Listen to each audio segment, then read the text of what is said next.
ang taga Mindanao, si Manny Pacquiao ng Bukidnon. Ang mga Marcos, bilyon-bilyon, trilyon-trilyon ang korupsyon. Tapos ibubuto natin. Talagang ang talino natin. Di ba?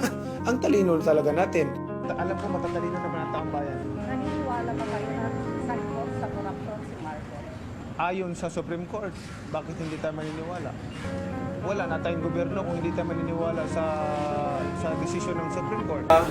Hindi rin malayong magkaroon ng martial law.